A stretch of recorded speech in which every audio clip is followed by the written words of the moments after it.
Correcto. Ahí pueden ver nuevamente la presentación. Sí. Ok. Sí.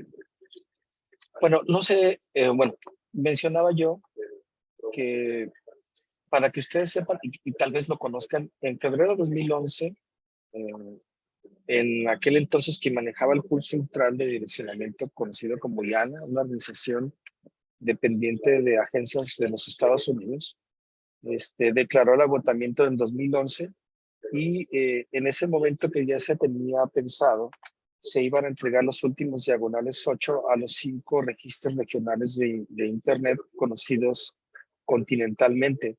Si ustedes lo saben, nosotros pertenecíamos a la organización que fundó, obviamente, el esquema de control para toda América, que es ARIN. Hasta el 2000 aproximadamente nace el LACNIC, como Latin American Caribbean Network Information Center, independizándose de la gestión de los recursos IP por parte de Estados Unidos. Entonces, nosotros tenemos como continente latinoamericano nuestro propio registro regional. Y como registro nacional, en América Latina, los únicos que tienen su propio LIR o NIR, National Internet Registry, es Brasil, Chile y México. Por eso ustedes de repente podrían, si han ido a algún evento del LACNIC, que acaba de pasar hace unos días, el evento del LACNIC, ustedes se podrán dar cuenta que de repente muchos mencionan que piden el recurso directamente al LACNIC. Ustedes muy probablemente el recurso autónomo System que adquirieron como el recurso IPv6 lo adquirieron a través de IAR, que es NIC México. Y NIC México, como podrán darse cuenta, es el TEC de Monterrey, Campus Monterrey. Ellos inicialmente junto con universidades como la UNAM, la UDG y algunas otras más, ellos fueron por el contacto tan cercano a los Estados Unidos la primera universidad conectada y quedaron en su momento como el registro de los nombres de dominio hasta hace unos años. Se convierte ahora como también el que controla los recursos IPv6, IPv4 y Autonomous System, ¿no? Si no me equivoco, ustedes tramitaron indirectamente ya la solicitud, ¿cierto? Con Jesús, Sí, si no me es equivoco. correcto, con Jesús. Que Jesús es todólogo, me sorprende. Bueno, para mí son mis amigos, Edmundo Sánchez, que es el gerente de NIC México, y ellos también en todo momento pueden sentirse muy confiados de que ellos son muy buenos en apoyar, ¿no? Entonces, bueno, el asunto de esta gráfica que les menciono es que al 2020 se sabía que el crecimiento ni siquiera iba a ser basado, como les había mencionado, en las personas, sino en dispositivos en línea. Estamos hablando de 50,000 millones de posibles dispositivos y aún creciente más por el número de la población, ¿no? Estamos hablando de 10 veces más lo que mide actualmente IPv4. Bueno.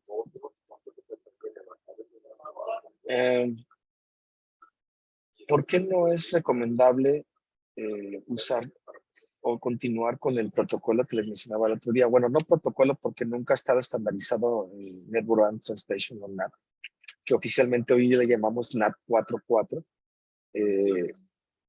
Hay una situación que no hace funcional el uso del NAT. Para muchos, y les voy a decir que es como un mito, y ustedes me dirán si así lo perciben, es que a veces con NAT quedamos ocultos ante la red. Es decir, podemos salir y utilizar con una sola IP pública, salir muchos, pero también eso genera problemas de latencia y en su momento también problemas de seguridad.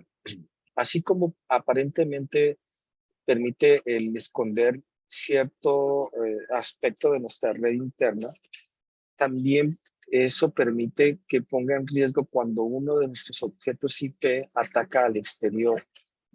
No sé si a ustedes les ha pasado que la Policía Federal Científica, Policía Científica, de repente les pida información sobre un objeto IP por una situación de vandalismo o de daño o incluso de secuestro. En organizaciones que hemos trabajado hemos escuchado eso, y cuando hay NAT atrás, pues si no hay un registro de quién estaba vinculado con esa IP privada, pues no podemos dar información. Entonces, ¿qué es lo que vamos a vivir ahora en adelante? Es regresar al origen de Internet. Todo debe ser público, y eso muy probablemente se les va a generar una inseguridad porque va a aparentar que todo va a ser como muy alcanzable. Y vamos a estar viendo por qué aparecen de repente muchas direcciones por aquí. Si ustedes ya han empezado a jugar, vamos a ver que por aquí aparecen algunas IP y direcciones IPv6 seguras, otras temporales y otras de condición dinámica y estática.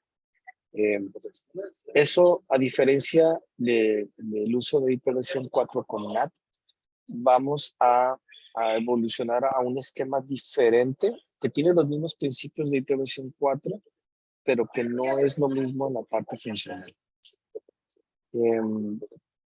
Por otra parte, el que tengamos direccionamiento público asignado a usuarios finales no implica que que sean realmente visibles ante todos. Lo que vamos a hacer es que vamos a dejar de usar NAT, y en nuestros firewalls perimetrales, como ya lo hacen seguramente, vamos a decir quién sí puede ser visto desde fuera y quién no. Con lo cual vamos a estar viendo ciertas líneas de protección que les voy a tratar de mencionar. No sé, aquí algún comentario por parte de ustedes, duda.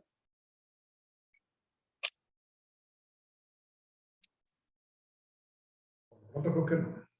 No. ¿Han vivido ustedes alguna situación con NAT que tenga relevancia, que recuerden desde un servicio? Bueno, una situación en particular de relevancia o de problemática es la parte de, como tenemos pocas direcciones públicas, Uh-huh. muchos de los servicios que tenemos aquí son web, Uh-huh. entonces muchos se pelean por el puerto 80, el 443. Entonces, el principal problema que nos hemos enfrentado es el poder otorgar esos puertos a todo, ¿no? O sea, tenemos que a veces incluso cambiar un puerto, no sé, el puerto 8080, puerto 8081, etcétera, ¿no?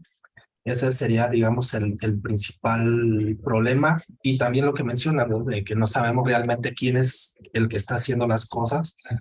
Ya visto desde un punto externo, al final de cuentas, lo que se ve es la IP pública, ¿no? No tenemos esa trazabilidad para decir, ¿sabes qué? Pues es esta persona la que está a lo mejor intentando accesar a alguna página que no debe, a algún servicio que está prohibido, etcétera. Entonces, esos serían, digamos que los principales problemas que nos enfrentamos. Qué bueno que lo mencionas, y gracias por comentarlo. En NAT, que a veces tomamos como broma nosotros, que generaciones nuevas nacieron con el concepto de Internat, ¿no? Y no de Internet. Y qué bueno que en ese sentido sepan a qué nos enfrentamos cuando usamos NAT de NAT. Hay muchas organizaciones, incluso ISPs, que llegan a hacer un NAT de NAT. Y eso obviamente rompe el concepto de end-to-end, de ser conectividad uno a uno. Lo que va a suceder mucho con IPv6, y se los voy a exponer de esta manera, tal vez en un principio parecería que no va a ser todas las bondades que se han prometido alrededor del protocolo, pero paulatinamente, mientras la infraestructura vaya avanzando en la implementación, pues, se va a percibir una mejor manera del uso del protocolo. Por ponerles una analogía, ¿qué pasaría si nosotros, y se los digo porque yo vivo aquí en Ciudad de Guadalajara, si nosotros corremos un Fórmula 1 en las calles de nuestra ciudad, que está en muy mal estado en muchos lugares, obviamente ese Fórmula 1 no es funcional porque no está adaptado para que funcione eh, para una ciudad como la nuestra, ¿no? Pero, por ejemplo, un bochito sí puede ser a lo mejor mejor, voy a hablarlo como si fuera hiperversión 4, porque a lo mejor no requiere tantas cosas para la infraestructura para que funcione, ¿no? Y bueno, eso va a ir sucediendo conforme vaya pasando el tiempo. Miren, no sé si ustedes han tenido la oportunidad alguna vez de ver esas gráficas de Google, les voy a mencionar dos rápidamente. En Google, desde el 2010 que les hablo yo más o menos del agotamiento, antes del 2011, perdón, hubo 2 días en particular que ustedes me dirán si los conocen o no.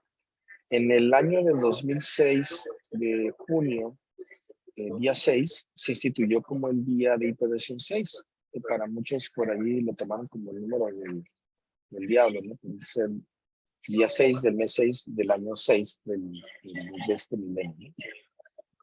Pero a partir de ese día, en el 2010, se dieron 2 eventos durante 2 años. En el 2010 y en 2011 sucedió que se motivó que los proveedores de contenidos más grandes como Google, Facebook en su momento, encendieron el protocolo IPv6 6 en el 2010 por un día, por un día, para ver qué sucedía con sus servicios. El siguiente año, en el 2011, con el agotamiento IP, todos los proveedores de contenido más grandes migraron hacia IPv6. Y Google particularmente empezó a registrar el uso de la implementación del mismo, pero más allá empezó a registrar cuánto usan el servicio actualmente de sus servicios mundiales, tanto en IPv4 como en IPv6. Si ustedes pueden observar en la gráfica, al momento, estamos hablando 19 de octubre de este año, estamos casi llegando al 50% de uso. Es decir, Google reporta que está en próximo, yo creo que el siguiente año, muy probablemente esta gráfica, como pueden ver, va en un creciente lineal. Al principio era como muy exponencial, pero ya se empezó a estabilizar. ¿Qué significa eso? Que Google casi el 50% de sus servicios actuales los acuden a través de IPv6. Ahora, en temas de implementación a nivel mundial, ustedes pueden ver que Google reporta que, por ejemplo, los Estados Unidos tienen un uso de adopción del 48%. Y ustedes, si se pueden observar, México está cercano a los Estados Unidos. Brasil, es decir, Brasil, México, y hablando de Latinoamérica, somos los que más tenemos una implementación llevada casi al 100%, casi al 50%. Es decir,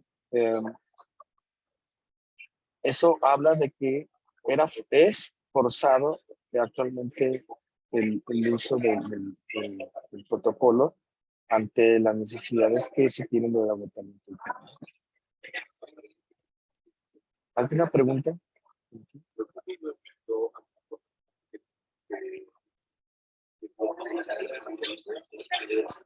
No, gracias. Perfecto, les voy a mostrar solamente para que tengan, y me dicen si lo han visto alguna vez esos gráficos, si no les va a servir mucho como argumentación incluso para responder algunos reportes. Esta información va a acceder a APNIC. APNIC es el equivalente de LACNIC, pero para Asia Pacífico. Y él se ha dedicado a hacer también una serie de estadísticas de la implementación a nivel mundial.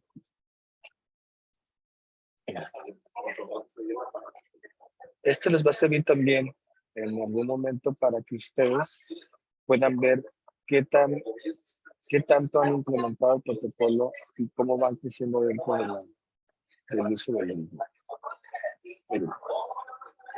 Muy similar a lo que muestra Google, APNIC, Asia Pacífico Network Information Center. Él menciona casi lo mismo del uso de la implementación del protocolo como tal. Disculparé un poquito el ruido aquí que hay, pero ahorita ya se va a retirar las personas. Ustedes pueden ver, y si le doy un zoom, la parte de México, el que seamos líderes en el uso del protocolo IPv6 no significa que lo fuimos y lo hemos sido en todo momento. Si ustedes se fijan por aquí, hasta antes del 2017, por lo menos antes del primer trimestre del 2017, México tenía una implementación cercana al 0.05, 03, 01% de implementación. ¿Y qué es lo que sucedió a partir del 2017? No sé si ustedes se lo imaginan por qué México creció de la noche a la mañana en ese uso del protocolo a nivel nacional. Por curiosidad. No sé si lo saben. En mi caso no, ni idea. ¿No? Ok. Uno de los, le voy a decir de esta manera, el monopolio de las telecomunicaciones, hablando de telefonía, pues sabemos que es Telmex, ¿no? Telmex, si nosotros buscamos su autónomo system que está aquí, que es conocido como Uninet, si nosotros buscamos su autónomo system, que ahora ustedes van a tener su propio autónomo system, y voy a poner DPH,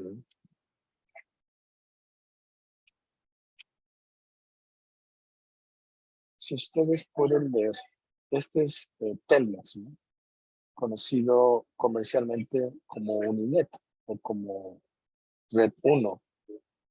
Si ustedes observan sus prefijos que ellos tienen, son bastantes grandes, ¿no? Estamos viendo 22, 24, 16. Aquí tenemos un ejército de direcciones IP que tiene Telmex, ¿no? Para nuestra situación en nuestro país, aunque bueno, no hay una ley antimonopolio, pero sabemos que el dominante hasta unos años atrás pues ha sido Telmex. Si se fijan, ni siquiera termina de recorrer la tabla de direccionamientos que ellos tienen, ¿no? Que es bastante grande. Durante todo este periodo de tiempo, Telmex pues estuvo estirando el uso del recurso, obviamente porque podía venderlo más caro que lo que paga actualmente en la membresía. Si se fijan, no terminó de recorrer el uso del recurso. Bueno, el caso es que Telmex en el 2017 también llegó a la situación de una conclusión del agotamiento de recursos internos propios, ¿no? Y ha adquirido todavía más. Entonces empezó a hacer pruebas, si ustedes lo pueden ver en 2018, empezaron a sucederle situaciones como sabemos. Cuando hay una transición que no es trabajada con cierto orden, pues tiende a tener problemas. Para su tranquilidad, nuestra intención es ayudarles a que no pasen por una situación de caída y que esto implique un paso atrás, ¿no? Como lo pueden observar, esto ha sido, a pesar de esta situación que por ahí hay algunas situaciones, yo no trabajo para Telmex, pero conozco algunas cosas, México ha ido creciendo, ¿no? Si lo vemos en razón de quién nos implementa, actualmente los proveedores que hacen uso de IPv6, casi todos los que ustedes puedan rentar, Transtelco, que seguramente conocen, Cogent, no sé, Total Play, Megacable, Cablevisión. Todos estos actualmente soportan el protocolo que está en la punta más alta, aunque dice que tiene un soporte de 72% de su infraestructura Telmex, y Total Play tiene un 84% de implementación. No por ello significa que sea la mayor implementación, porque obviamente Telmex tiene mayor despliegue, mayor número de dispositivos en redes. Por ahí ustedes pueden tener esa estadística y en algún momento ustedes aparecerán a través de su autónomo system de las interconexiones que van a tener. Ok. Telmex, bueno, voy a regresar un poquito aquí. Ustedes cuando empiecen a hacer uso de su propio autónomo system, van a tener la facilidad de estar apareciendo en estos sistemas que van a verificar si sus conexiones están bien. Por ejemplo, Telmex pues, obviamente es un carrier de nivel 2, no de nivel 1, porque no tiene puertas en todos los continentes. Pero Uninet tiene conexiones con otros proveedores como la CFE, la Comisión Federal de Electricidad, que sabemos que también tiene una unidad de telecomunicaciones. Total Play tiene pies con otros proveedores encima, como por ejemplo Alestra, Trastelco, que es una compañía mexicana, más en Ciudad Juárez, Cablevisión, que es parte de Televisa, o Perves, que es parte de Televisa, Cogent Communication, Verizon, y así podemos ver. Esto sería, de alguna manera, la forma que se interconecta Telmex, ¿sí? Y ustedes pueden evaluar a cada proveedor. Por ejemplo, voy a irme a Cogent, o Perves. Si nosotros recorremos el árbol de Internet, cada autónomo system define la forma en que nos interconectamos, ¿no?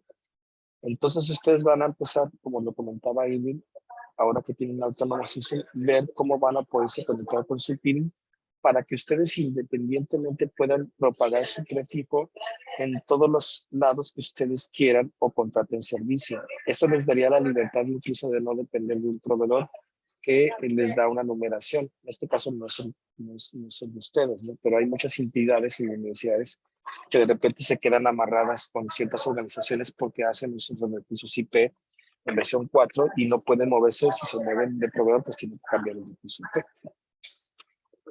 Entonces, el tener un autónomo system sí los faculta de alguna manera a tener anuncios por muchas partes y convertirse en un punto de intercambio, incluso entre otras entidades, ¿no? Como la red de Internet 2, que ya está prácticamente extinta, que era PUDI, ¿no? Pero bueno, PUDI ha evolucionado a hacerse un XP. Hasta aquí, ¿alguna pregunta, chicos? Duda, comentario. Los noto muy callados. Yo, la verdad de la gráfica ahí, digo, si hubiera alguna explicación del pico hacia abajo.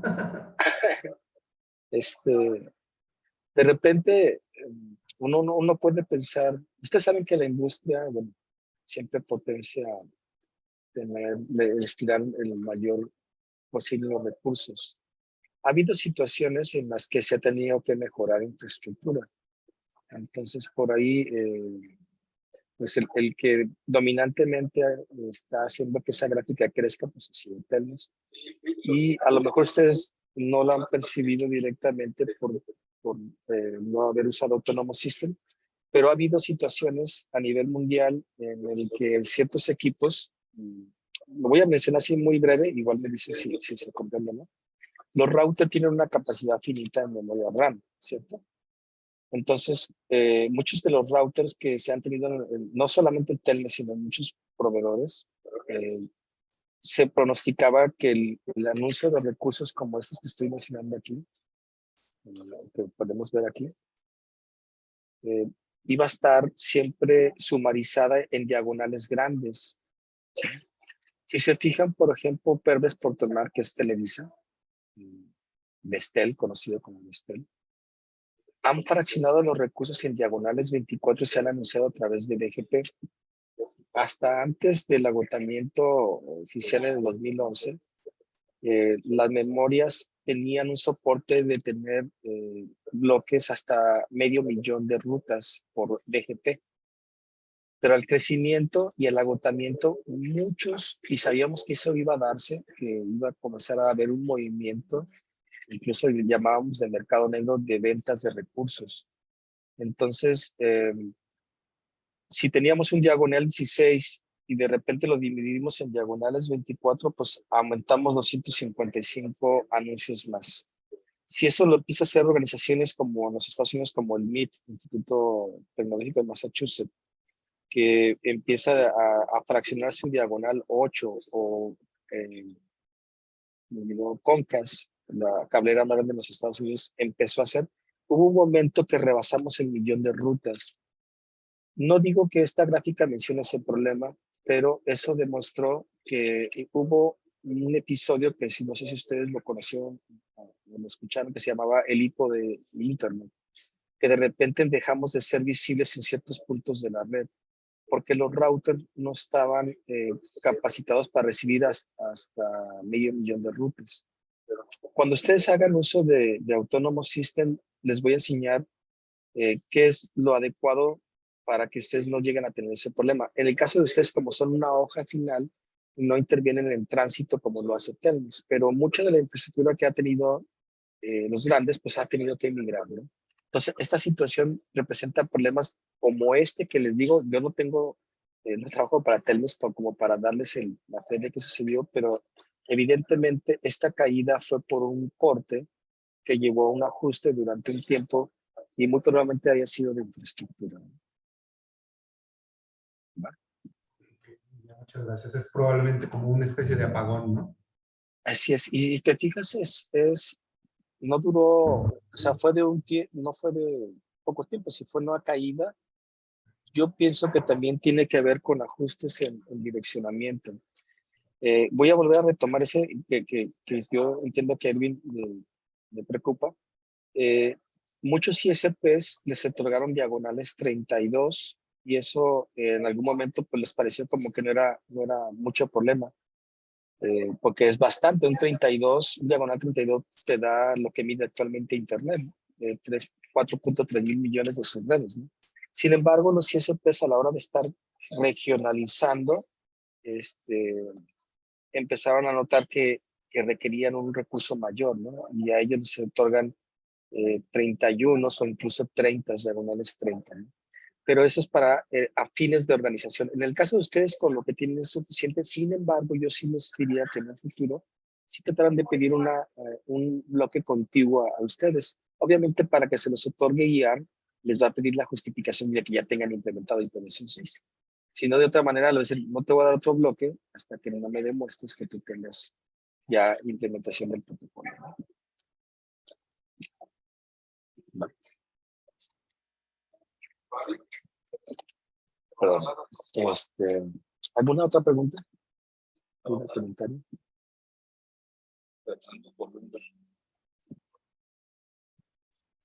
Bueno, espero que cuando entre ya más a cuestiones técnicas y estratégicas me sea más viable. Si ustedes me dicen si esto es muy básico, avanzo, ¿no? Sin problema. Bueno, Internet Protocolo o Internet Protocol. Vamos a verlo de esta manera. IPv6 es incompatible con IPv4, pero no se estorban uno de otro. Eso lo vamos a estar viendo, que es el esquema que yo creo que ustedes van a implementar, que va a ser el dual stack y con combinaciones que me comentaba Irving de algunas transiciones con traducción, que se pueden hacer muchas opciones. Vamos a ir viendo cada una de las estrategias que se pueden llevar. Ya vimos el problema con IPv4 es el agotamiento, pero también es un protocolo que ya lleva más de 50 años de haber sido diseñado, que ha sido modificado a partir de varios RFCs a lo que actualmente sigue siendo sólido.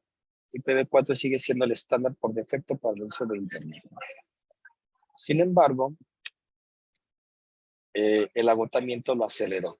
Nosotros pensábamos que esto iba a suceder hasta el 2030, sin embargo, el crecimiento tecnológico que hemos llevado en los últimos años ha demostrado que en menos de 20 años prácticamente quedamos en un pronóstico muy, muy ligero, ¿no?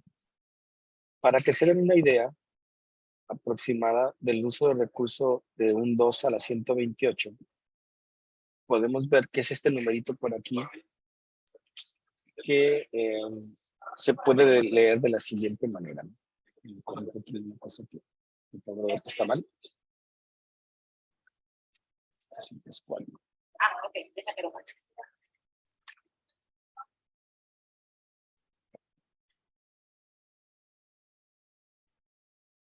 Ese número que expresado en 3.4 por 10 a la 38 posibles combinaciones, equivaldría a decir que le podríamos dar una dirección IP a cada grano del desierto del Sahara y no sería suficiente, ¿no? Esa es la aproximación que pudiéramos, y he escuchado en muchos foros que se mencionan. En escala corta, para nosotros poder nombrar este número de 36 dígitos después del 340, podríamos decir en términos de escala de los Estados Unidos, como lo usan ellos, ya saben que cuando nosotros decimos 1,000 millones, ellos le dicen millones, ¿no?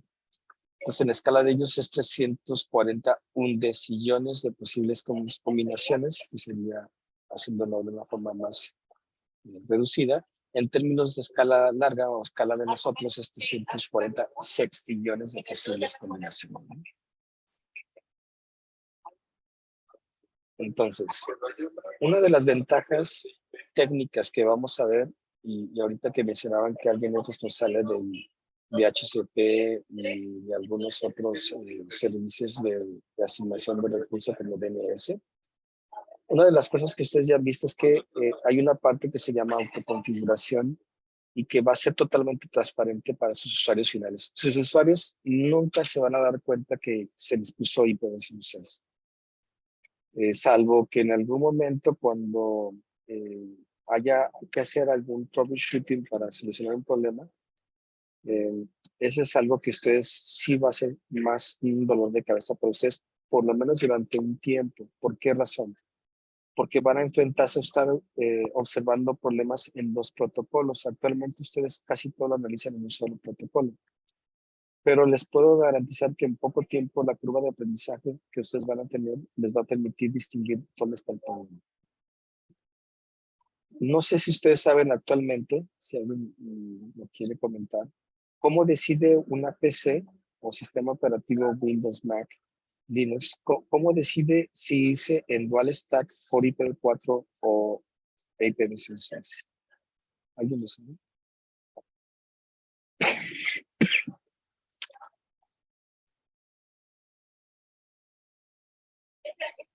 No, la verdad no.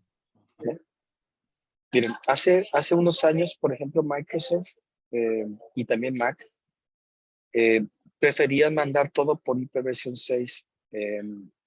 Cuando yo les mencioné el asunto de correr un Fórmula 1 sobre infraestructura que no puede pasar un Fórmula 1, para muchos representó un problema de la implementación de IPv6 porque, por ejemplo, Microsoft decidía todo mandarlo por IPv6. ¿Y cómo es que se decidía? A través de una solicitud DNS que se hacía por parte del sistema operativo. El sistema operativo lo primero que hacía era consultar si había un cuádruple A de IPv6 y si lo tenía le decía al aplicativo que se abriera un socket a través del mismo. Pero como les mencionaba, ese Fórmula 1 pues representaba hacer las conexiones muy lentas. ¿Sí? Estoy hablando de muchos años atrás, obviamente. Entonces, esto para los usuarios que estaban tratando de implementar IPv6, y se los digo porque nos pasó con muchas organizaciones, empezaron a pagar IPv6 en los sistemas operativos porque decían, es que se lo quito y la red se hace más rápida. Eso, desafortunadamente, fue una mala estrategia de implementación de IPv6. Apple, no me acuerdo el año, diseñó una forma más óptima de poder hacer el uso de IPv6 en dual stack. Y le llaman, buscarlo, se llama Happy Eyeballs. Happy Eyeballs lo que hace antes de decidir por dónde irse, obviamente consulta por DNS y se le otorga registro cuádruple A y A. Lo que él va a hacer es lo siguiente, lanzar un TCP, un sync TCP al servicio que queremos contactar a los dos protocolos. El que le responda más rápido el SYN más el ACK, el acknowledge, es el que va a tomar como el que va a tomar por defecto. Eso ha garantizado hasta la fecha esta implementación de Happy Eyeballs, que ya lo usan todos los sistemas operativos, incluso Microsoft, hace que nosotros acudamos en transición al que más rápido funcione tanto IPv6 e IPv4. Obviamente, conforme la infraestructura a nivel mundial se vaya convirtiendo completamente a IPv6, vamos a ver ahora sí al Fórmula 1 correr sobre pistas y vamos a desplazar completamente el protocolo en cuestiones de IPv4 en cuestiones de velocidad. Entonces, esta implementación, siéntanse tranquilos que el uso de Dual Stack les va a ayudar a ustedes mucho y no les va a representar problemas a los usuarios finales, ¿no? Por otra parte, en el data center hay otra cosa que les voy a enseñar yo que es diferente al usuario final. El uso de IPv6 es autoconfiguración en usuario final, pero en data center, como ya lo habrán visto algunos de ustedes, la implementación de IPv6 tiene que ser estática, ¿sí? Porque acuérdense que ustedes definen políticas, nombres de dominios apuntándose a IPs, por lo cual el dejar la autoconfiguración no es adecuado porque podría crear problemas en la publicación de su servicio.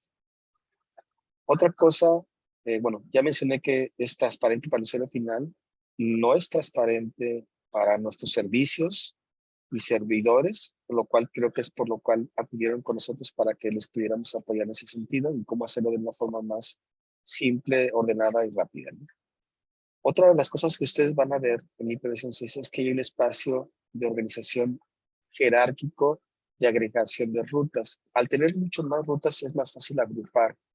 Y ya por ahí me hizo un muy buen ejercicio Irving, y creo que por ahí les voy a hacer algunas sugerencias, sin lastimar mucho lo que ya está, que me parece que está muy bien, de cómo deben de organizar, ¿no?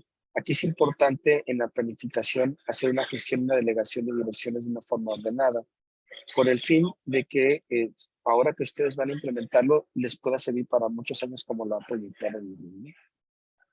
Y esto puede ser tan suficientemente escalable que lo pueden estar llevando a un punto que sabemos que IPv6 muy probablemente en los próximos 5 años va a ser el protocolo ya por defecto, ¿no? Aunque ya por estándar es el protocolo por defecto.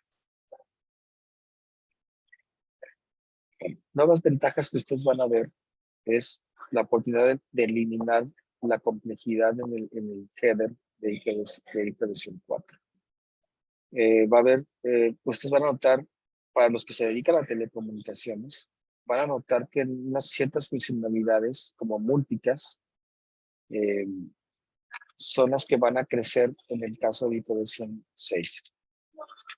Para los que son personas de telecomunicaciones saben que para poder resolver una dirección IP en una LAN se lanza una ARP para buscar a través de la MAC una IP y se lanza un broadcast, que eso en una red puede generar muchas tormentas cuando no se implementa de una forma segmentada. En el caso de IPv6 ya no se usa broadcast. Ahora usamos múltiples que segmentan más las agrupaciones a con quien queremos hablar, ¿no? Hay características de calidad de servicio, movilidad y entre otras como seguridad, que a fecha ha sido una premisa que hemos hablado, ¿no? Ahora, antes de llegar a ese punto, ¿ustedes saben por qué se llama IPv6 e IPv4? ¿Y dónde está IPv5, IPv1, IPv2, IPv3? ¿Saben dónde están esos protocolos? No. Puede ser en relación al número de objetos, ¿no? Algo así. Uh-huh. Sí, pues sí. La organización que se encarga de cuestiones eléctricas y ciertas funcionalidades de capa 2, conocida como la IEEE, es la que se encarga de no solamente la parte de la parte física, sino también de cuestiones eléctricas, como sabrán desde hace muchos años atrás. Pero la parte lógica de capa 13 para arriba, de acuerdo al modelo OSI, la coordina la IETF. No sé si ustedes conozcan la IETF o participen dentro de la IETF. ¿Alguien de ustedes?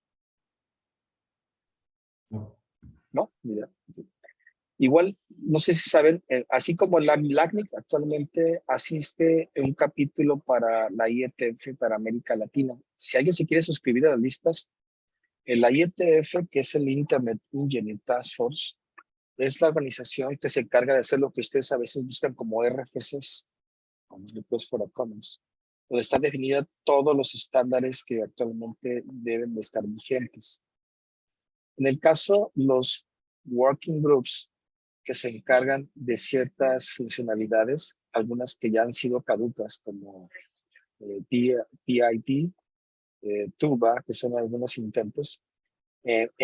A finales de los 90, hasta finales de los 90, el grupo número 4 de la IETF era conocido como el grupo de Internet Protocol.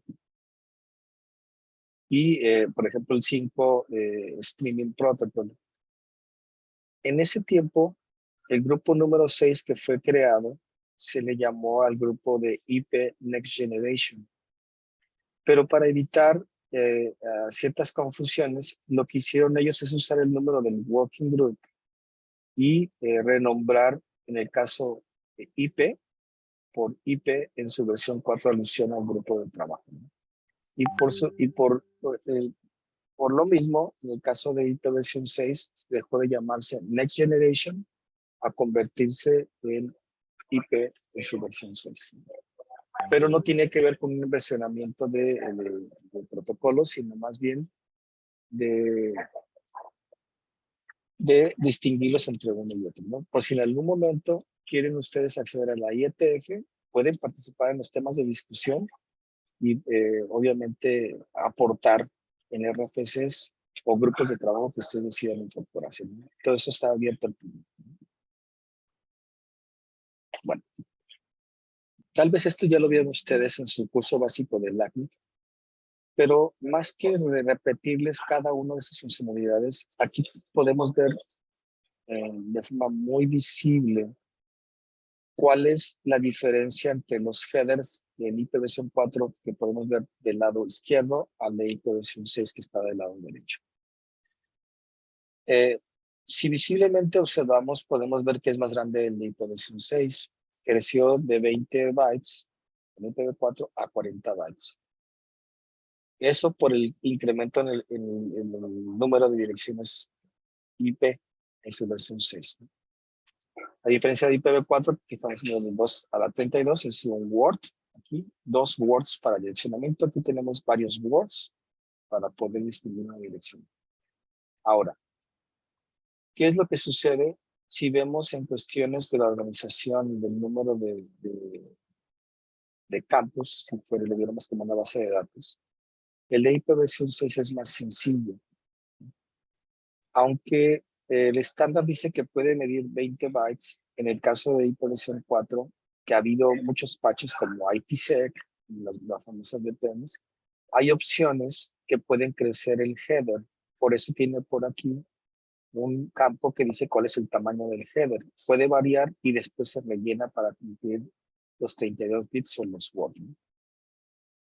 ¿Qué representa el que sea más sencillo el encabezado de IPv4, de IPv6, en que los routers lo van a procesar más rápido?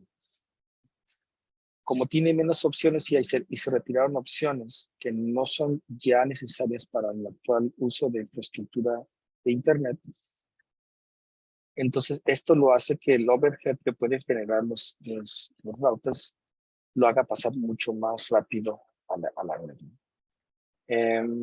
Hay algunas renombraciones solamente por cuestión de semántica que pasaron de time to lead a decir hot limits. Aquí los hot limits llegan a 64 para un ratio y así sucesivamente, ¿no? Entonces, ustedes pensarán, bueno, le quitaron mucha complejidad, pero lo dejaron tan simple que a lo mejor ya no funciona. En el caso de IPv6, se le agregaron algunas capacidades específicas para poderle agregarles opciones más adelante. Opciones, por ejemplo, de direccionamiento, de formatos de cabecera o de flujos de etiqueta, inscripción, IPsec. Y estos son los siguientes. Un header típico por aquí, podríamos ver que va a salir como lo hacemos exactamente después de una cadena de datos y de TCP headers o UDP headers. Pero si nosotros queremos agregar funcionalidades nuevas, lo vamos a hacer como en estructura de datos y llevar en programación. Vamos a hacer listas ligadas. Si le agregamos alguna funcionalidad nueva al protocolo, no tenemos que alterar nada en el header principal. Simplemente hacemos un apuntador al nuevo header, por ejemplo, este de seguridad, de fragmentación, y finalmente el header que tiene que ver con lo que estamos mandando. Esto se le llama encabezados de extensión o extension headers, que le permitiría, uno, cuando no es necesario agregarle complejidad al encabezado IPv6, pero sí le queremos poner opciones nuevas, futuras, podemos hacer el uso de este protocolo de extensión que permitiría la escalabilidad del mismo protocolo. No sé, preguntas ya relacionadas con su implementación, si han visualizado algo, porque me siento como que les estoy durmiendo un poquito. Sé que es teoría.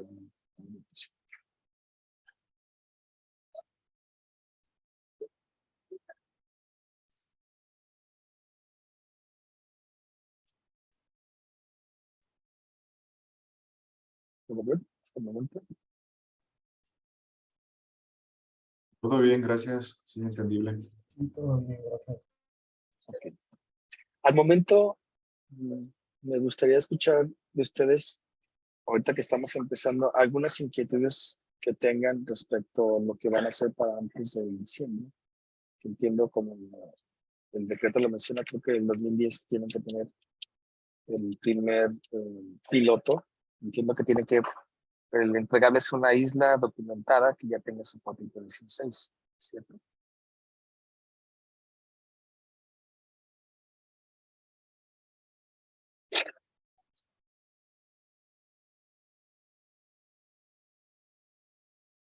¿Quién se anima? ¿Alguna duda?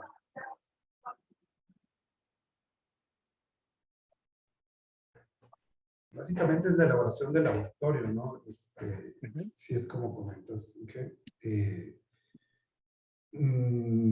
Tal vez ¿cuál sería el primer punto a revisar en cuanto a la elaboración de este laboratorio? Yo creo que en general es cuestión de tomar un punto de salida y a partir de ahí empezar a armar este primer intento, ¿no? Pero sí, o sea, básicamente nos estamos enfrentando a por dónde empezar tal vez, ¿no? Correcto. Y miren, en ese sentido, para dejar un poquito la teoría y romperles un poquito la dinámica, porque yo sé que es cansada, yo como maestro en tecnologías para el aprendizaje sé que la repetición no puede durar por más que uno quiera más de 30 minutos si no se rompe la dinámica, ¿no? Por eso pregunto mucho, ¿no? Y además, cuando esa distancia, pues el acuse de recibo es medio complicado, ¿no? No sé si por pena no me quieren decir está aburrido, está cansado, pero voy a romper un poquito la dinámica. Miren, a esta máquina donde yo me encuentro, si yo observo la interfase, aquí hay una distinción muy, muy importante. La interfase de esta dirección, de esta máquina Macintosh, de la interfase número 7, cuenta con el dual stack. Es decir, ustedes pueden observar aquí que tengo una dirección pública de IPv4, donde aparece por aquí mi máscara de red. Que tengo pues una 255, 255, 255. Hace rato les mencionaba que cuando hablamos de dual stack, aquí van a aparecerles más de una dirección IPv6. Cuando ustedes cuando nosotros estamos acostumbrados a que debe haber una dirección IPv4 por interfase, en IPv6 ustedes van a tener N direcciones IPv6 por interfase, dependiendo del alcance que ustedes quieran tener. La primerita que tal vez ustedes hayan visto que de repente causa mucha confusión es esta. La que comienza con F80. Aunque ustedes no hayan aprendido IPv6, sus máquinas ya hablan IPv6, por lo menos a nivel de red local. ¿Sí lo han visto ustedes así? Sí. Sí. Okay. Si ustedes, aunque no hayan puesto, voy a poner aquí la interfaz ETM y sniffing, y voy a capturar tráfico IPv6.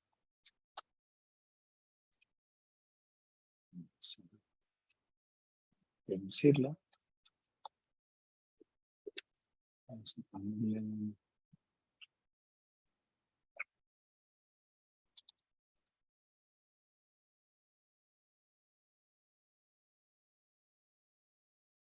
por aquí.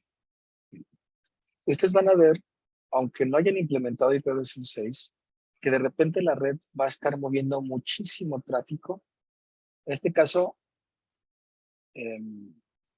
tengo yo una dirección pública, por lo cual aparece por aquí. Sin embargo, voy a parar. Y aquí ustedes van a percibir que hay mucho tráfico de este tipo. En IPv6 ya no hay broadcast. Cuando ustedes en IPv4, por ejemplo, querían saber, y lo mencionaba hace rato, querían saber la dirección IPv4 de su vecino, ustedes como a la vez agregado una red, solamente conocen la dirección MAC, la de ustedes y tal vez la del gateway. Pero si quieren conocer a un vecino, incluso el gateway, tienen que lanzar un protocolo intermedio que se conoce como Address Resolution Protocol, que es un intermediario entre capa 4 y capa 3 y capa 2.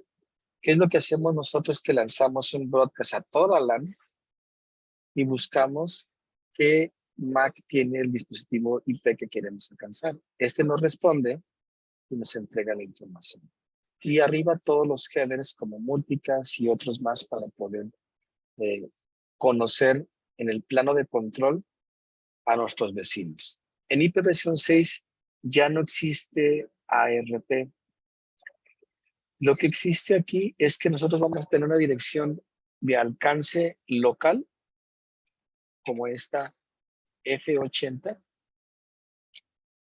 y ese prefijo, que se conoce como un link local, lo que nos permite a nosotros es ya tener una dirección IP que solamente es de alcance local, y de esa forma poder interactuar con nuestros vecinos por un protocolo que evoluciona de ICMP, un típico ping, pero para mensajería, que ahora se llama ICMP versión 6, y se le agrega un subprotocolo llamado Neighbor Discovery, un descubridor de vecinos, aunado a discoveries de listeners o multiple listener discoveries, que son para buscar a ciertos grupos. Mientras cuando usábamos IPv4, lanzábamos, no sé, por decirles a ustedes como ejemplo solamente, estudiantes, ¿no? Aunque no son estudiantes, son colegas míos, ¿no? Estudiantes, yo no me refiero a alguien en particular, me refiero a todos ustedes. Si digo estudiantes, asistentes, me refiero a alguien en general. Pero eso de estar hablando entre muchos dispositivos de forma genérica genera problemas. Si yo hiciera una división con múltiples, que es lo que sucede con IPv6 ahora, si yo quiero hablarle a un grupo en particular, yo diría estudiantes que comienzan con la letra A o estudiantes que comienzan en su nombre con la letra C, y estaría distinguiendo y haciendo más pequeño las solicitudes a multiusuarios. En el caso de IPv6, si nosotros queremos hablar con el router o buscar router, vamos a lanzar un grupo donde se va a adherir el router, un grupo donde se va a adherir los DNS, un grupo donde se van a adherir los DHCP, y así cada uno de los servicios que sea a través de múltiples, lo cual va a reducir radicalmente las tormentas de tráfico, entre comillas lo voy a llamar basura, de tráfico de control, lo va a reducir. Por eso cuando IPv6 nace, se le agregan características que no habían sido pensadas en IPv4. Ahora, son cosas que vamos a estar viendo en la práctica, en la implementación de ustedes cuando quieran hacer un troubleshooting. Porque al encenderlo ustedes van a ver que son pocos comandos, pero a la hora que tengan un problema, es analizar dónde está la situación y qué es lo que está fallando. Y hay muchas características que tenemos que ver. Por lo menos los de redes se van a preocupar, pero en algún momento los demás van a tener que participar porque se van a adherir a esa situación del dual stack o del esquema de transición que usamos, ya sea de traducción o del clásico. Si yo doy un trace route,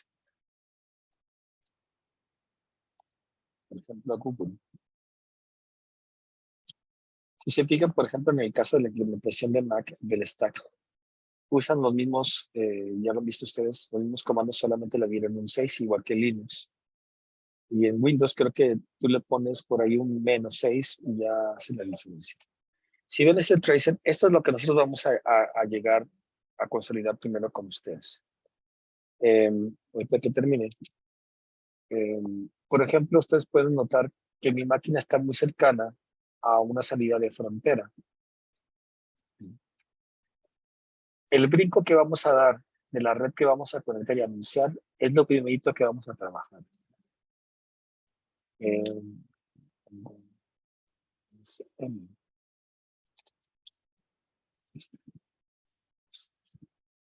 Ustedes van a observar una cosa muy, muy particular. Cuando yo me conecto a Google y veo mi dirección origen, esta dirección que vamos a estar viendo constantemente para que ustedes vayan de alguna manera adaptándose al cambio de paradigma, van a darse cuenta quién es. Más grande. Dice que es la que termina con A5E2. A5E2. Si ustedes fijan, el tracing que si ustedes observan, perdón, yo salí con una dirección temporal. ¿Cómo es que decide el sistema operativo salir por una dirección o por otra? Porque todas tienen el mismo prefijo global. Lo decide de la siguiente manera. Cuando ustedes van a hacer una conexión de su máquina hacia el exterior, va a usar la temporal. Y por el mismo término de temporal, esa dirección va a estar cambiando en el tiempo, ¿sí? Dependiendo de la implementación de cada sistema operativo, esa dirección cambia.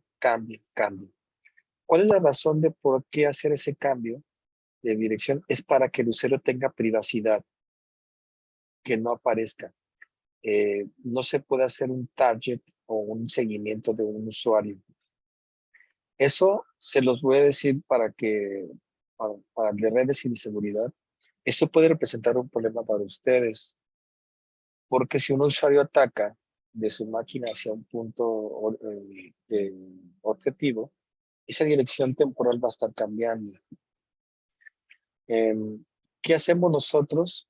En las tablas de los routers podemos estar grabando un equivalente a RP que se llama show IPv6 neighbor, y está grabando la relación de la IP en su momento con qué MAC tenía, y así relacionamos el objeto. Pero eso lo vamos a ver en el aspecto de seguridad para que ustedes lo conozcan más adelante. Pero ¿para qué se usa esta dirección que dice seguro aquí? Si ustedes le pasan a un otro usuario que quiera conectarse con ustedes y le pasan la temporal, obviamente va a servir en algún momento. Pero en el futuro, esa dirección va a cambiar. Entonces ya no se podía conectar a su máquina. Por lo cual, por eso tenemos una dirección que es automática, configurable, pero es segura. Es decir, después vamos a ver por qué se llama que es segura. Pero esta es la que tenemos que otorgar para que se conecten hacia nosotros, una conexión de exterior hacia nosotros. Esta que pueden ver aquí al final, que después es una dirección asignada por un DHCP en versión 6. No sé si ustedes lo habrán intuido, y si no me lo dicen ahorita. El DHCP ya no es necesario en IPv 6. Por más que ustedes fijen la dirección, como lo estoy haciendo yo aquí, no va a salir con esa dirección. Va a salir con la temporal por cuestiones de seguridad, como ya lo mencioné. ¿Para qué ponemos la asignación dinámica? Pues en algún momento porque queremos que tengamos el control para buscar ciertas máquinas. Pero el DHCP ya no tiene la funcionalidad que teníamos en el IPv 4. Ahora, ¿qué sí cambia en el DHCP versión 6? Es que podemos asignar subredes de forma dinámica, no direcciones finales de host, sino subredes dinámicas. Los ISPs lo que van a hacer es para entregarles a los usuarios finales, les van a entregar un prefijo que va a estar cambiando por DHCP. ¿Sí? Más no van a entregar los últimos 64 bits. ¿Sí se entiende eso? ¿Dudas o comentarios al respecto?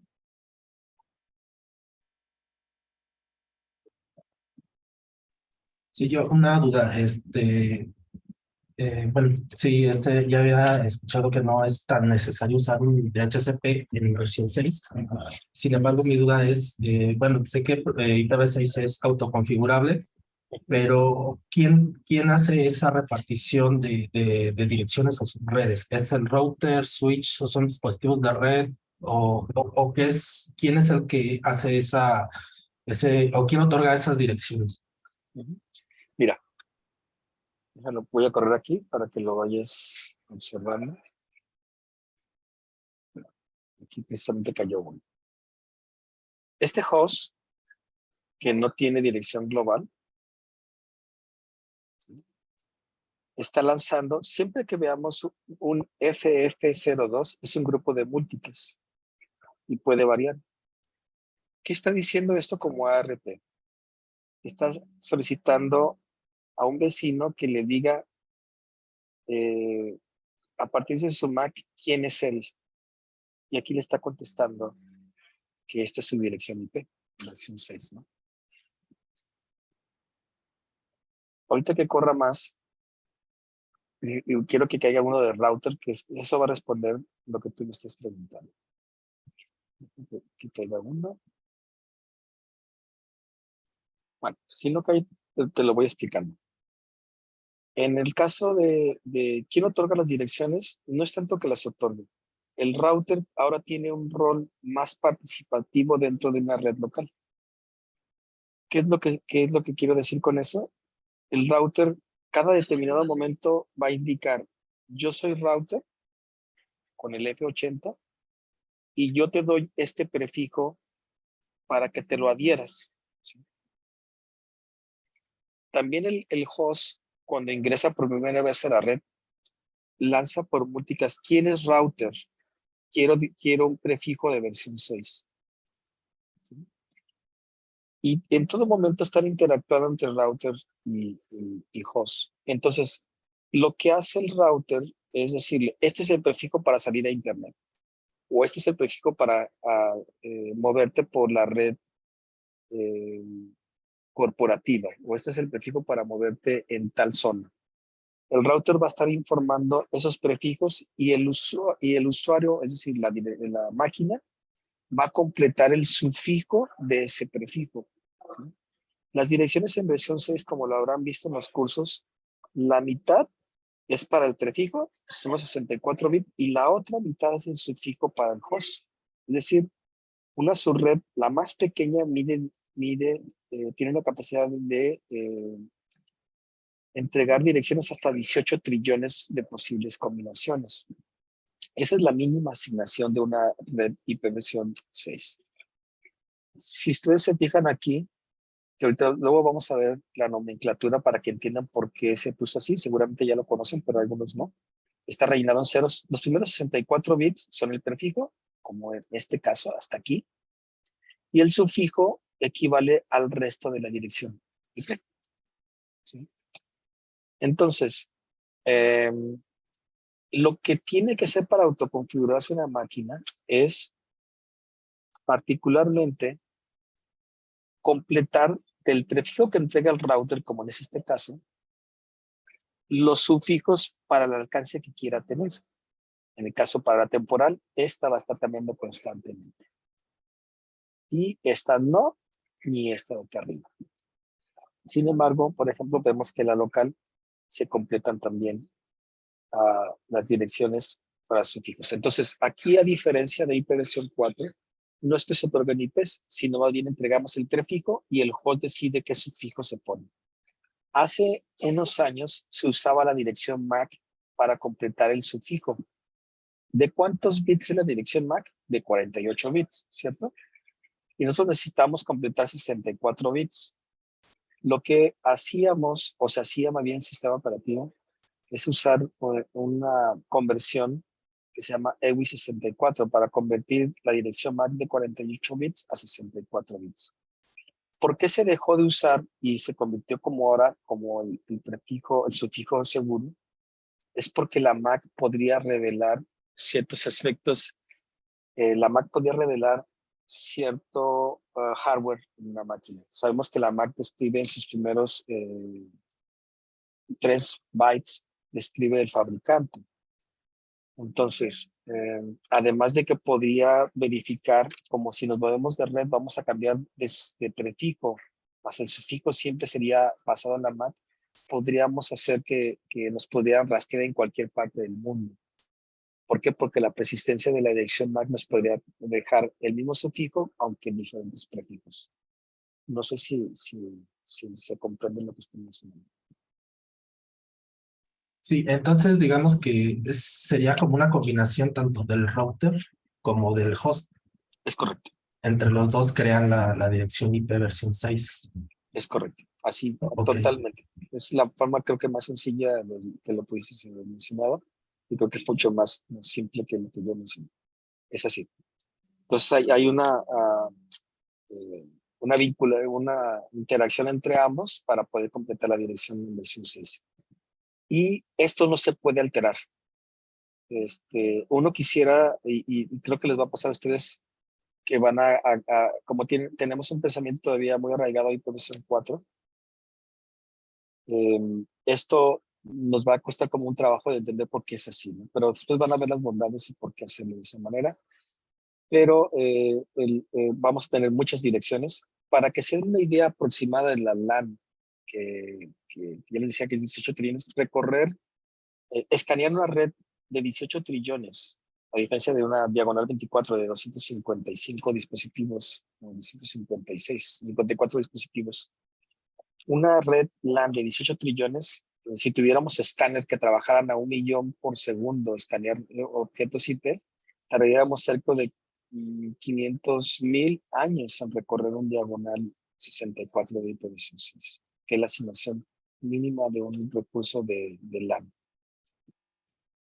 Es decir, tenemos prácticamente una LAN se convierte en una red en contexto finito, pero para nuestros alcances tecnológicos es infinito, ¿no? Y de hecho, se había pensado en no ser un 2 a la 128, incluso se había pensado que fuera un 2 a la 256. Pero finalmente se llegó al acuerdo de hacerlo un 2 a la 128. No sé, ¿preguntas? ¿Alguna duda más? Inge, tengo una. Ajá. En cuestión a la dirección IP temporal, Ujú, ¿la dicta el sistema operativo el tiempo que hace ujú. la renovación? Sí, sí, completamente. Y se Completamente. puede modificar como para darle un mayor tiempo, digo, para eh, cuestiones de seguridad. Sí, mira, eso no es alterable. Perdón, me dio un ataque de tos. Voy a mencionar, eso es sumamente importante, por eso quería mencionarles todo esto para que ustedes vayan familiarizándose de cuál va a ser la estrategia porque al romper esto, ustedes se van a exponer, se van a sentir bastante inseguros con situaciones con direcciones temporales. Hoy te voy a conectar a un router de aquí y les voy a mencionar.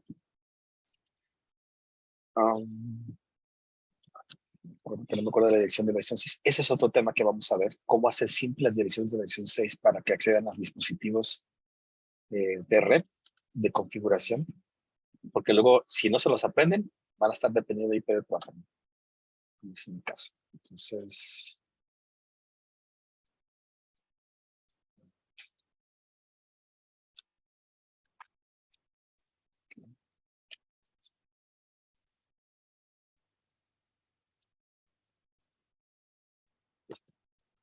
mire, respondiendo a esa pregunta, y qué bueno que empiecen a interactuar mucho más conmigo, en eso me va a servir mucho para ayudarles ya con mayor profundidad. Creo que estamos iniciando, pero más adelante, si llega a haber más dudas, por favor, la idea es que se los resuelvan. Las siguientes etapas, pues obviamente vamos a empezar a implementar equipos de ustedes, y vamos a comenzar con la frontera y irnos bajando hasta llegar a la hoja.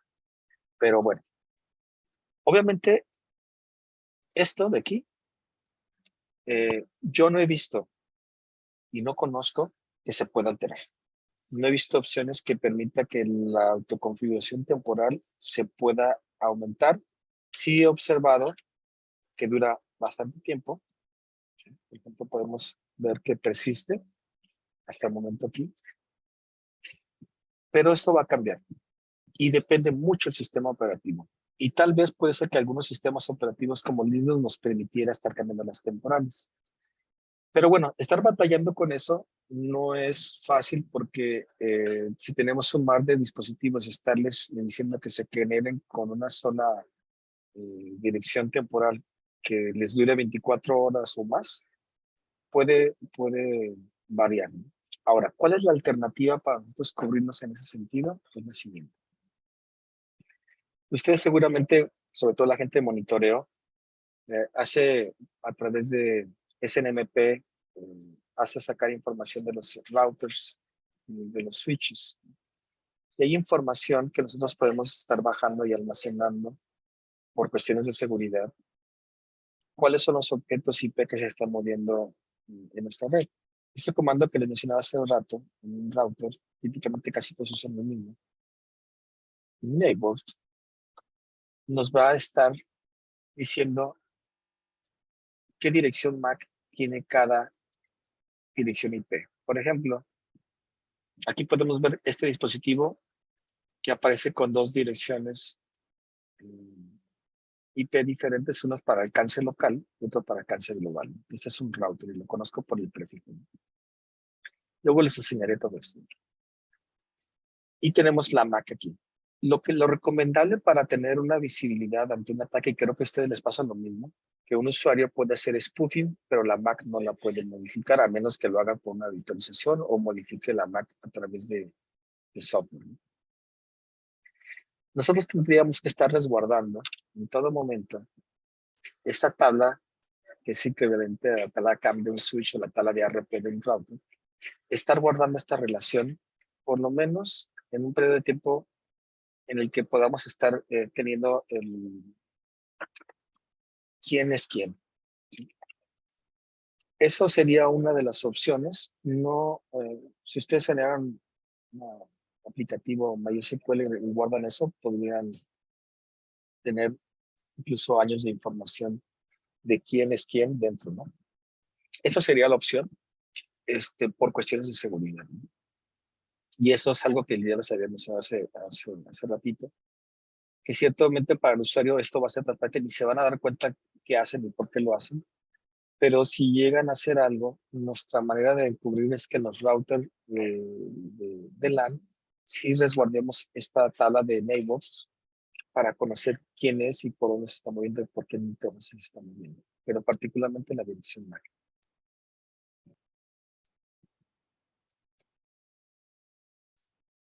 ¿Sí?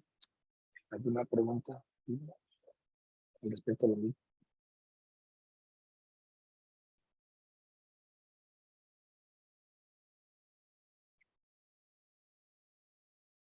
No sé si respondí la pregunta de esa manera. Sí, todo bien. Perfecto. De todos Gracias. modos, vamos a estar viendo alternativas y miren, esto es bueno, yo de hecho, soy un promotor del protocolo y la verdad creo yo que ustedes van, aunque ahorita va a ser un periodo de transición, vaya, un momento que se adapten al protocolo, creo que van a notar todos los beneficios que van a tener y que aparentemente podrían representar como un problema pensar que tenemos muchas direcciones y cómo vamos a estar mapeando todas esas direcciones. Obviamente una de las cuestiones que va también a generar mucho problema es estarse aprendiendo una dirección de ese tamaño, ¿no? Si nos equivocamos muchas de las veces escribiendo una dirección IPv4, 4, una dirección IPv6, con un dígito que nos equivoquemos visualmente, podremos estar dándole ping a otro lado, ¿no? Por eso el uso de DNS, sí, adelante. Perdón, Inge, la interrupción. Entonces, en este sentido, la recomendación, bueno, usted dice, estamos muy casados y sí, vamos a estar durante un tiempo muy apegados a cómo se maneja ahorita con IPv4, en su momento ya con IPv6, para la cuestión pues de IPs fijas, ¿no? O sea, ver cómo manejar toda esa parte. Entonces, en el caso de los servidores, pues obviamente, ¿no? Le digo obvio que sí se va a asignar una IP fija para poder identificar cada servidor, ¿no? Ahorita, por ejemplo, se tienen registros de esas IPs. Entonces, para usuarios finales o dispositivos periféricos, impresoras, etcétera, ahí sería igual una como tipo autoconfiguración o igual manera hacer una asignación física, manual, pues.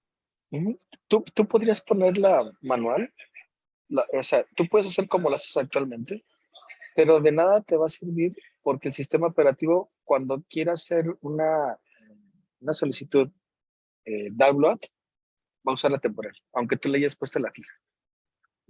Que es en este caso de aquí. Yo le puse una fija basada en DHCP, por eso dice dinámica. Y a la hora que vimos el trace, por aquí, se fijan, aunque yo tenga expuesta que tenga una fija a través de DHCP, cuando es para salir, va a usar la temporal. No hay manera. Incluso los servidores de ustedes. ¿Por qué le ponemos una fija? Para que lo accedan del exterior hacia el dispositivo. La temporal siempre se va a usar para salir y no hay forma de obligar al sistema operativo que salga a través de una fija. Solamente es para publicación. Así está definido el estándar y así se maneja.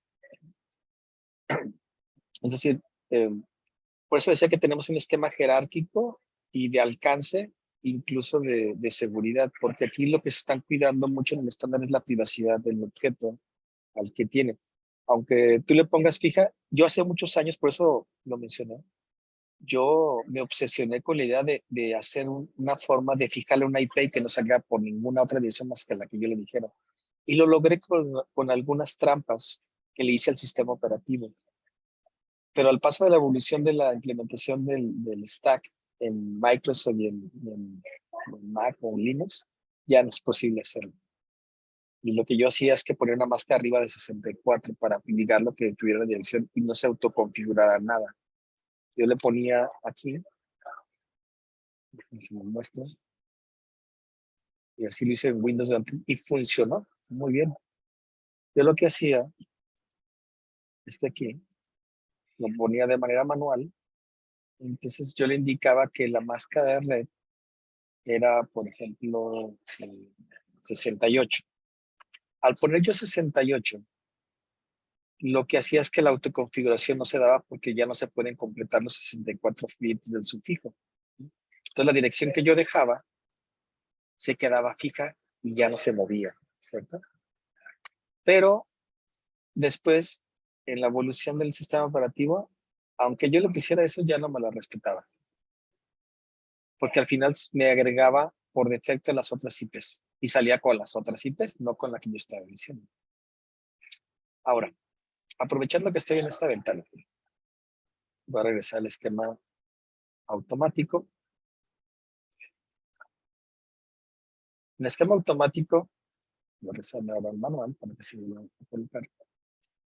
Ustedes pueden ver que aquí hay un cambio muy curioso. Comúnmente ustedes cuando definíamos, como en el caso de IPv4 aquí, una dirección a una subred en particular, nosotros tomamos la última IP válida de esa subred, nombrando el gateway. Y este gateway tenía el mismo prefijo que yo dentro de la LAN, porque es parte de mis vecinos. En IPv6 van a ver que el router, cuando lo ponemos de manera manual, hay dos opciones. O ponemos la F80 o la dirección global. Por casos prácticos, la F80 es la dirección gateway que vamos a estar usando. Ahora, esta dirección gateway que ustedes ven aquí está basada en EU64, es decir, usa Mac. ¿Por qué lo sé? Eso vamos a ver. Este relleno que aparece aquí me indica que las primeras de acá es la mitad del prefijo de la dirección MAC de ese router y del último. Entonces, si se fijan aquí, no es necesario que el router tenga el mismo dominio de multicast, el mismo prefijo global que el que tiene el router, porque el F80 lo hace alcanzar entre ellos, porque estamos en el mismo LAN. No soy obligado a ponerle un prefijo global a algo que es local. Después vamos a ver con mayor detalle cada una de estas cosas, pero se los menciono ahorita rápidamente. Miren, voy a dar un trace route ahora a otra red Facebook. Aquí va a pasar algo que es curioso lo que ustedes van a decidir si es posible. Pues ya por una cuestión de como de marca. Miren, cuando yo hago el trace a Facebook, esta es la dirección IP en versión 6 del servicio público de Facebook. ¿Qué le notan de particular a esa dirección? Dentro de del formato. Ahí la FACE, como de Facebook, ¿no? Es correcto.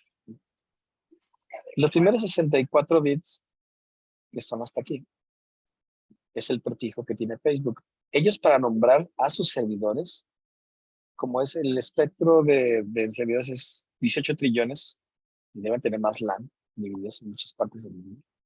Ellos ponen como una característica poner su marca aquí, ¿no? Y usan los últimos dígitos hexadecimales para poner una dirección única por el servicio, ¿no? Pero da la casualidad que pueden usar a través de la combinación de hexadecimales su marca, ¿no? Es decir, Facebook en lugar de K, pues le ponen una C y doble cero para decir Facebook. Si ustedes en su momento quisieran, sobre todo cuando podemos configurar de manera manual servidores, ustedes pueden hacer la nomenclatura que les sirva. Facebook lo hace por su marca, pero por ejemplo, puedes colocar la zona a la cual edificio, no sé, edificio número 2 y poner una nomenclatura que te identifique el edificio en un orden numérico. Después puedes poner tipo de dispositivo, o sea, tú pones ahí impresora, servidor de correo y al final le pones la dirección IPv4 que tiene para IPv4. ¿Cómo es que se hace eso? Hay una conversión, voy a ponerlo por aquí como ejemplo. Si yo le doy al 2001, 1210, esto es un ejemplo, no significa que vaya a funcionar. Si yo le pongo esta dirección, que es el prefijo, y le pongo 148.202.1.29, que no existe, esta es la razón por lo cual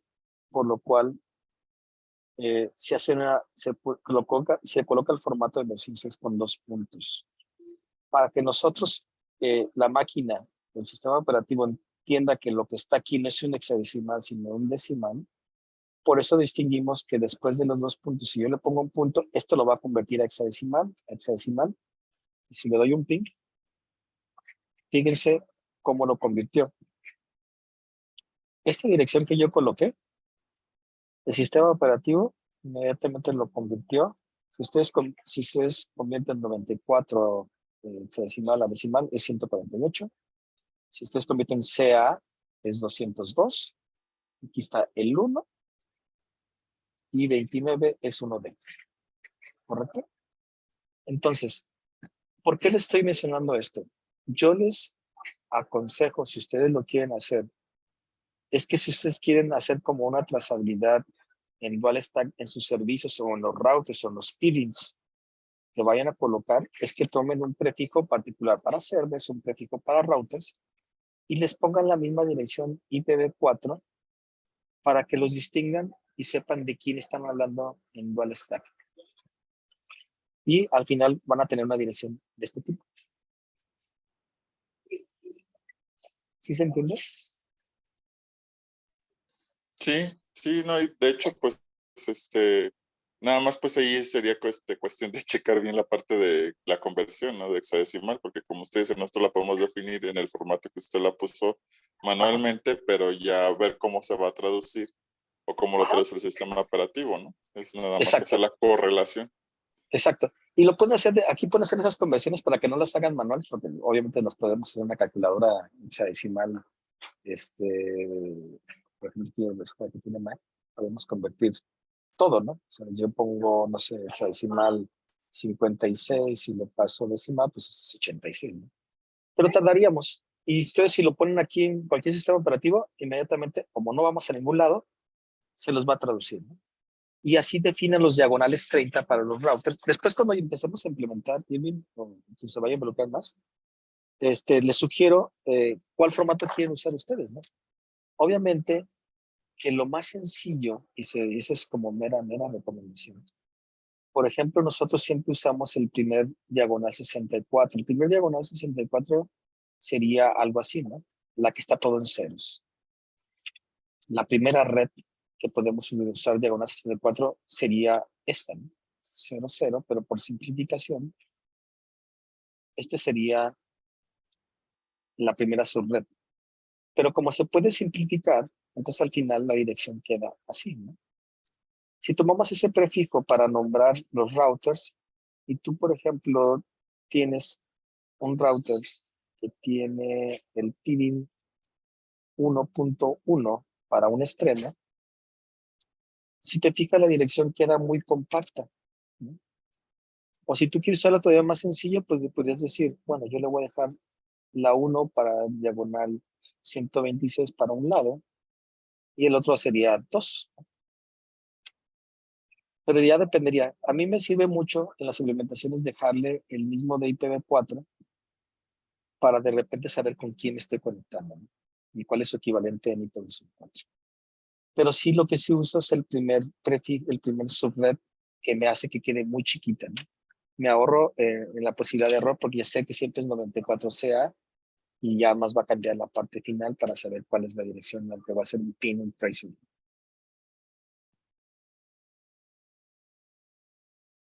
Sí, ¿Dudas? pues sería una buena estrategia, Inge, como dice, para, por ejemplo, pues ahorita lo que nos acostumbramos, poder hacer la asignación en IPv6 en base a esta metodología que usted nos dice.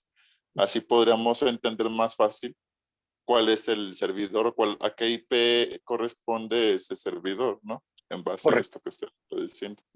correcto. Pero como les mencioné, por ejemplo, hay uno de mis cuñados es experto en el área de voz sobre IP y implementó, se llama Martín Flores, él implementó en la red universitaria, no sé si ustedes lo sepan, pero uno de los fabricantes, no quiero mencionar su nombre para no ser gol, que se tienen en la universidad donde estamos nosotros, tenía la idea de vendernos todo sobre voz sobre IP. En su momento no lo queríamos adquirir porque teníamos infraestructura de red propia para telefonía. Pero al paso del tiempo le exigimos a él, que lo pueden hacer ustedes también, el que nos entregara voz sobre IP versión 6. Y al final les puedo decir que de lograrlo, un francés que trabaja en la compañía finalmente nos hizo la traducción de entre lo digital a lo de IPv4 a IPv6 y paulatinamente la universidad va ya casi llegando a un 80% de implementación de voz sobre IPv6. Pero algo curioso que hizo es lo siguiente, por ejemplo, a él se le entregó ciertas subredes como esta 206 y 2, por ejemplo, diagonal 64. Y él lo que hizo es, por ejemplo, generar lo que les dije hace rato. Por ejemplo, la Coordinación General de Tecnologías de Información, él definió, en su entender, CG, T, I, ¿no? Y así definió, él por cada coordinación nuestra definió qué organización era, qué coordinación o dirección era. Después puso una codificación para los conmutadores que estaban, por los cuales estaba pasando aún.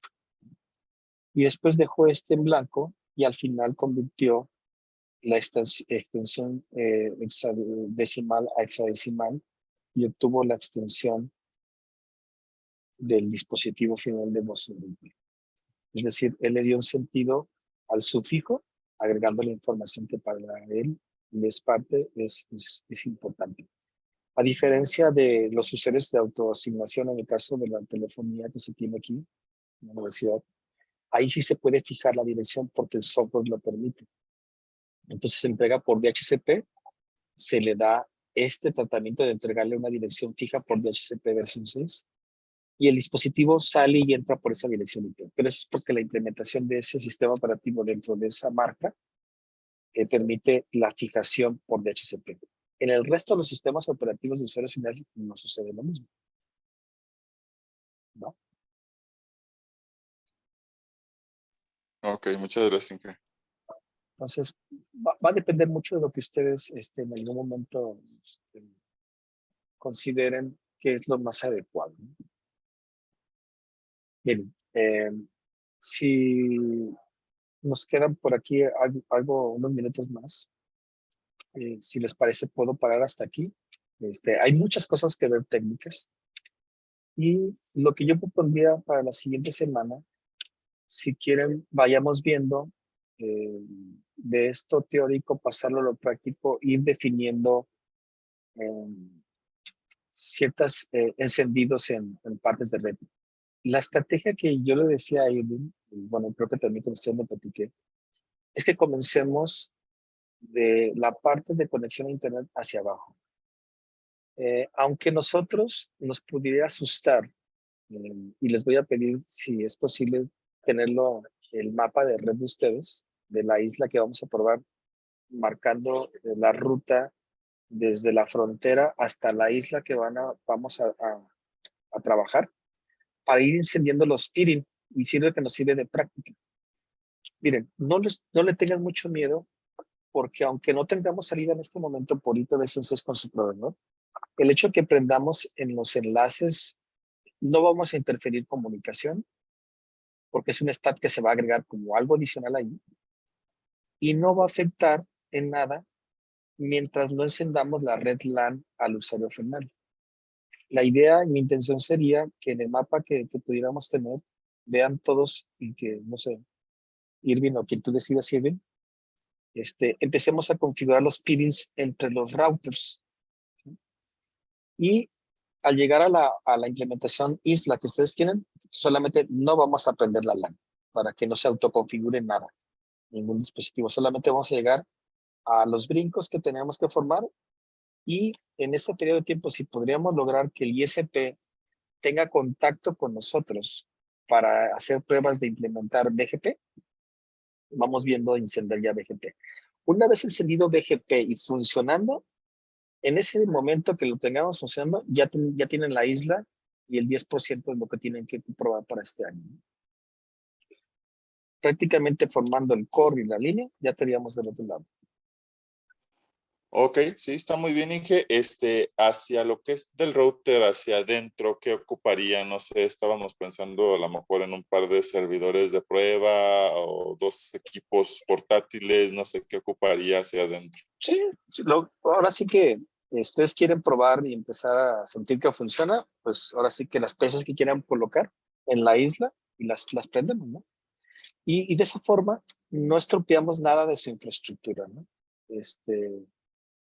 Y vamos haciendo. Una vez orquestado eso y teniendo esa isla, el siguiente paso es ver la estrategia de cómo lo vamos a dividir, porque voy a tratar de hacer, como me lo presentaste el otro día, hacer un esquema propuesto para que tú también definas por edificio. Tienes 65.536 subredes, ¿no? Para dividir en tu campus o en el área en la que estás, ¿no? Y vamos viendo cómo tú decides perfilar para distinguir para VLAN, como habías comentado, para vos, para estudiantes, para trabajadores administrativos.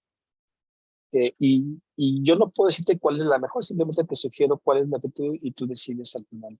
Pero para que la vayas teniendo en ese documento, que además te va a servir como entregable, tengas tu plan de direccionamiento, ¿no? Y lo que funciona mucho es ir colocando ese esquema, irle colocando en esta manera, lo vamos a documentar, y esto va a servir para la vila fulana de tal, y esta para esto, y esta para esto. Yo creo que posteriormente vamos encendiendo otros servicios, ¿no? A lo mejor Wi-Fi, que es el que más te preocupa ahorita, Irene. Yo dejaría al final prácticamente los servidores hasta que no tengamos los DNS. En los DNS tenemos que hacer, en su momento, quien esté responsable como el DNS, lo primerito que vamos a hacer nosotros es crear registros que tengan IPv6. Aunque no más soporte IPv4 para hablar con el servidor, los registros ya estarían reportando. Pero si no queremos publicar nada, sería la inversa. Primero colocamos el dual stack en un servidor, y cuando ustedes se sientan seguros de publicar, por ejemplo, el portal de CIMAP, y que ya tenga una dirección fija de versión 6, publicamos el registro QAA y eso lo podemos incluso verificar con una instancia como el IPv6 Forum para que les dé por ahí de que ustedes cumplen. Y ya sería alguna cosa que incluso les sería hasta como venta comercial de que ustedes soportan IPv6 en ese servidor web. ¿Va? Bueno, si gustan les traigo todo, vamos viendo todo eso y lo vamos haciendo práctico, si les parece. Y después, una vez todo eso, seguimos viendo cosas de teoría de por qué. A mí me gustaría que en algún momento, cuando empiecen a tener, porque no digo que problemas, voy a corregir. Es muy probable que pueda ser que alguien, al momento que se entere de que se hizo algo, pueda achacarle a esto. Yo, por la madurez que tiene en los sistemas operativos IPv6, no genera plata. Pero es muy probable que si alguien se entera de que si le encendimos algo no funciona, por lo cual es mejor hacer una isla, ¿no? Pero sí prepararlos a ustedes cómo hacer un troubleshooting para distinguir el problema, ¿no? Y saber cómo lo pueden solucionar. Sí, aquí previamente a esta reunión con usted tuvimos una junta entre los diferentes compañeros que algunos están aquí escuchando sobre la parte de aplicativos o servicios pues que requieren alguna conexión a bases de datos entre otros. Se manejaba la opción de que algunos están manejando, bueno, son más administrados más bien por tercero, ¿no? O sea, no es personal directo de CIMAT. Entonces, queríamos saber las recomendaciones que usted nos quería dar en cuanto a eso, los aplicativos, cómo irlos dejando al final también, o también igual ir tomando las precauciones para que a esos administradores que no son de CIMAT, irles avisando, ¿saben qué? Está el plan de hacer la migración, entonces requerimos esto de ustedes, pues irlo considerando con tiempo, ¿no? Sí. Mira, en nuestras recomendaciones de experiencia es todos los frontends sí migrarlos a dual stack. Lo que está atrás, es decir, los backends, a veces vamos a atravesarnos con que el socket que tienen por la librería que usan para la programación no soporta IPv6 y eso puede llevar un tiempo. Por lo cual sí podríamos, bueno, si están en la posibilidad contractual, de irles diciendo, oye, ve pensando en que soporte el buen stack, ¿no? Muy probablemente, como nos pasó con la telefonía de voz sobre IPv6 aquí, nos llevó una curva de aprendizaje para que los programadores, es decir, el fabricante con sus programadores, pudiera llevar a buen uso un servicio como telefonía, ¿no? Pero cuando hablamos de un RP para gestión escolar o de facturación, puede ser que no sé, que se tenga mucho temor porque eso sí puede implicar un problema que el software falle, ¿no? Pero aquí hay dos situaciones. Pueden hacer una transición natural, o sea, en irle colocando al tercero que vaya pensando en cómo va a ser la estrategia para migrarse el software al soporte, o se va a hacer forzado en el momento que falle algo cuando ya todo sea IPv6, ¿no? Entonces podemos esperar, como pasó en el caso mexicano, que hasta que no llegó un decreto presidencial, se está siendo forzado y eso ha generado pues mucha incertidumbre, ¿no? Porque se pudo haber hecho de manera natural con el cambio tecnológico, irlo migrando a IPv6 desde hace más de 20 años. Sin embargo, pues ahorita ya está el decreto y ya se tiene que hacer, ¿no? Y eso puede representar mucho ruido porque el gran problema de IPv6 es el capital humano capacitado para hacerlo. Entonces yo creería que mi recomendación es que le vayan diciendo a él y si contractualmente lo debe de hacer, pues de alguna forma irlo estimulando para que lo vaya pensando cómo le va a hacer. Si ustedes quieren llevar ya los aplicativos a la versión 6, ¿no? Obviamente pueden funcionar en el frontend con versión 6 y atrás todo con IPv4, mientras se conserve direccionamiento de alcance, pero sí será adecuado pues que todo se vaya homologando a un protocolo por defecto, ¿no? Y no está teniendo dos tecnologías porque al final IPv4 está solamente, ya está quedando como temporal para un futuro. Ok, muchas gracias. Pues no sé, mis compañeros tengan alguna pregunta igual para seguir en el mismo tema de los aplicativos.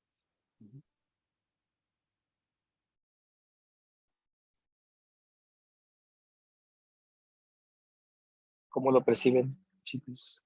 ¿Tienen dudas? Bueno, yo ¿Inquietudes? tenía dudas en cuestión de hecho, era algo que platicamos en la mañana. Nosotros, por ejemplo, tenemos un servidor de base de datos Ujú, que utiliza MSSQL ujú, y esa herramienta pues sí trae para poderla habilitar tanto IPv4 como IPv6 ujú. y hasta donde sé, o sea, puede estar viviendo con los dos protocolos habilitados. Perfecto. Pero una de las dudas que tenía era que no sabía pues si iba a responder en los dos o cómo le hacía, pero Ujú. hace rato pues ya con lo que nos comentaba, creo que me resolví ahí esa duda que al final de cuentas responden los dos, pero va a responder el que vaya, pues, más rápido, ¿no? Ujú. Ahora, en el caso de aplicativos como MySQL, SQL Server, Oracle, los que ustedes quieran, generalmente una mala práctica, bueno, lo digo yo porque también soy programador, es que cuando hacemos sockets en la programación para acceder a una base de datos, generalmente ponemos la IP.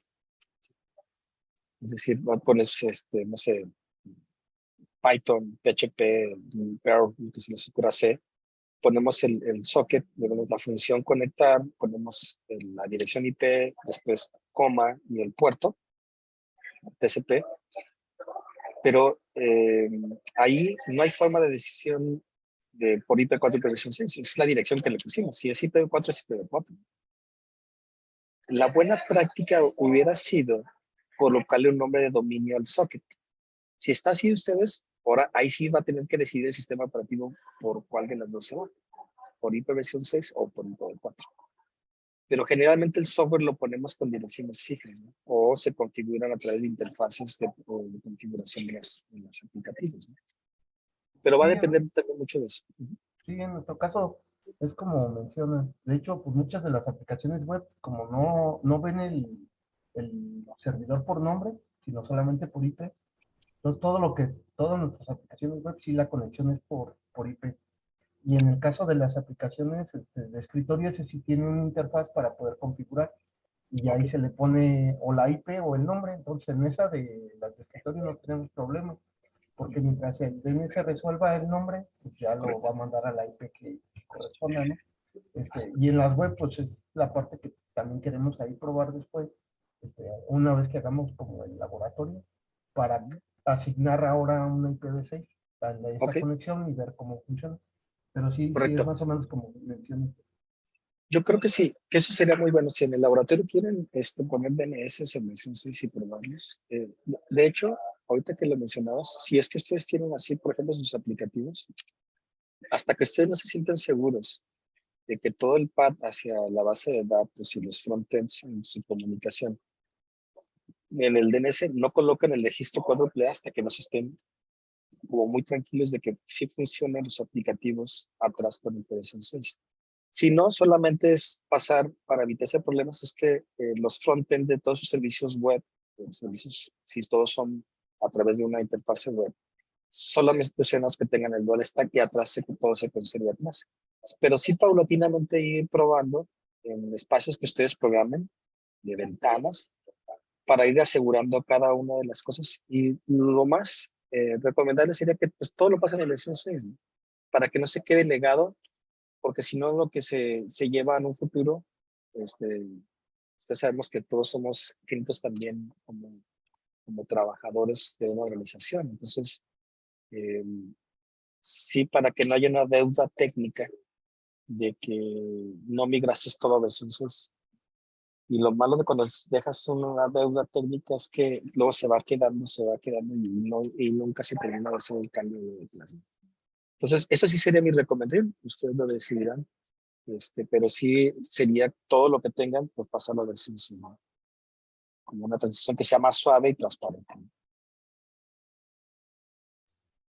¿Vale? No sé si tengan alguna pregunta.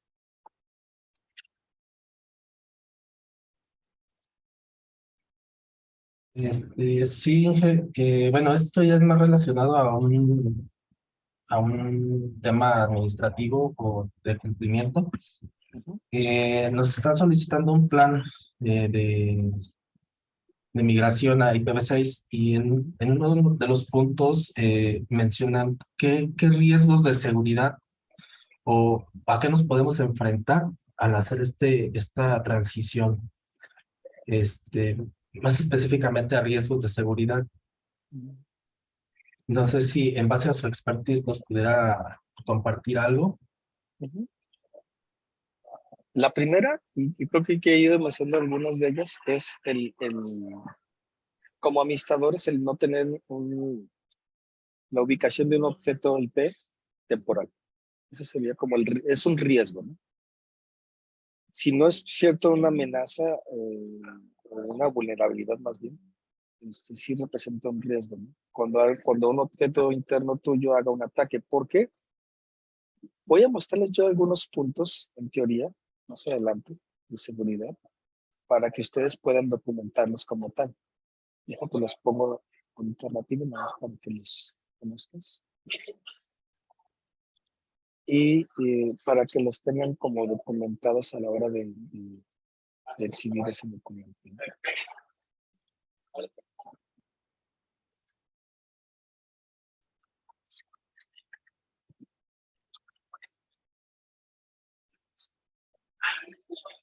Ujú.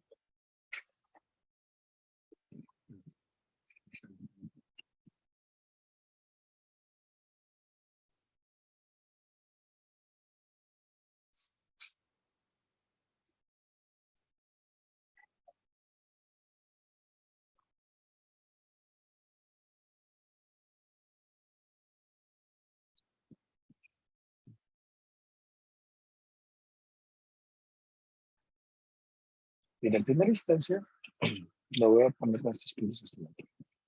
IPv6 no es menos maduro que IPv, es menos maduro que IPv4. Es decir, una de las primeras amenazas que pudiéramos tener es que al ser un protocolo que apenas, aunque son 20 años comparados con los 50 años de IPv4, falta mayor madurez en ciertos estándares, por lo cual el papá necesita IPv4. Y uno de los mayores riesgos que tienen, que ustedes por eso están acudiendo con nosotros para apoyo, es la falta de capacitación. ¿Sí? ¿Por qué? Porque hay menos experiencia en el uso de este protocolo que tiene otras formas de configurarse, tiene otras formas de funcionar.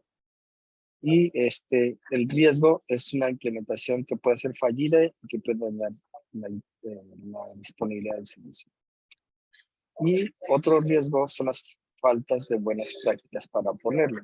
¿Sí? Si, por ejemplo, hicieran lo que yo les mencionaba hace ratito, de poner diagonales arriba del 64, pudieran alterar lo que pudiera ser una implementación con buenas prácticas. Funcionaría, pero podría representar un problema.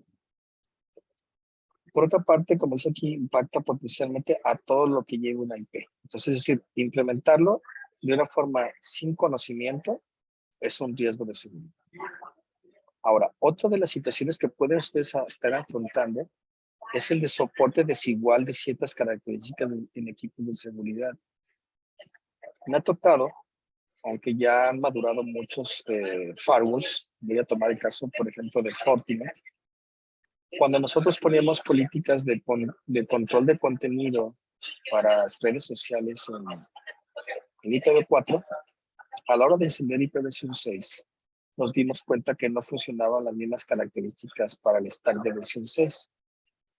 Eso obviamente, ese soporte desigual representa un problema porque al encender IPv6 ya podían salir a redes sociales, ya podían hacer cosas que no podían hacer con IPv4. Sin embargo, por ejemplo, hablando de la marca, al paso del tiempo ya hicieron una igualdad del soporte de funcionalidades en ambos protocolos, lo cual ya no representa un problema.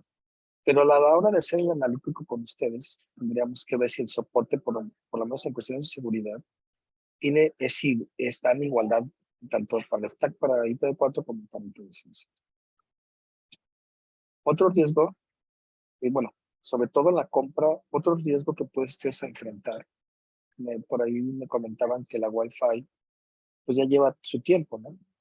Otro riesgo a la hora de quienes estamos implementando IPv6 es que por a lo mejor desconocimiento compremos equipos que ya no soporten IPv6 o no soporten bien IPv6. Entonces, las solicitaciones sí deberían de agregar el componente de soporte IPv6. Cuando hay fabricantes que quieren entrar a licitaciones, inmediatamente lanzan la pregunta en licitación diciendo que si es viable, que esté en roadmap, si es admisible por parte de la licitación, el hecho de que está en el roadmap del fabricante. Pero eso puede representar mucho tiempo de espera para que sea el soporte igual en IPv6. Está hablando de una cuestión de seguridad a nivel físico. Otra cosa, ¿a qué se van a enfrentar ustedes? Muchas cosas que tienen en común con IPv4 los vamos a ver en ataques. Los mismitos ataques que ustedes perciban en IPv4 actualmente, los van a vivir en IPv6. Yo les decía hace un rato, el tener dos protocolos implica doble trabajo. Porque la vas a cuidar de por dónde te están pegando. Ya empieza a haber ataques de DOS por IPv6. Ya empieza a haber propagación de virus por IPv6. Entonces, un riesgo que tú puedes tallar en esa documentación es que los ataques los vas a percibir ahora en otro protocolo adicional. Por lo cual tienes que definir tus conceptos para la parte del nuevo protocolo y las políticas de seguridad que quieres asegurar para este nuevo protocolo, que en teoría deben ser las mismas que las IPv4. Las nuevas novedades, por ejemplo, tener mayor direcciones, que es lo que te decía hace un momento, implica que tú tienes que tener un control de asignación o por lo menos de observación quién está usando una dirección temporal. Tener un espectro de rango IP muy grande pues representa tener un mayor control. Se hace uso de IPANS, pues vamos a ver, para controlar la asignación, para saber quién se está moviendo y tener una base de datos más sólida o diseñar software para ello. ¿Qué otras cosas? Y estoy numerando ahorita las que estoy investigando. IPv4 solo cambia la capa de red. Como lo mencioné, los ataques pueden darse de acuerdo al modelo así en las demás y tiene que ver con IPv6. Así como hay inyección de SQL a servicios de una página web, lo va a hacer tanto en IPv4 como en IPv6. Entonces, hay otra cuestión que vamos a ver. Los dispositivos que estén basados en 2064, que si tienes todo un tema de ver, representan una vulnerabilidad que ya les medio mencioné. Uno, porque nos descubre el dispositivo y otro porque nos da trazabilidad del virus. Entonces, esos son los que tú puedes redactar en tu tabla. Perdón, no estaba viendo mi pantalla, ¿no? Sí, pensé que se nos estaba haciendo pero más o menos eso es lo que representaría.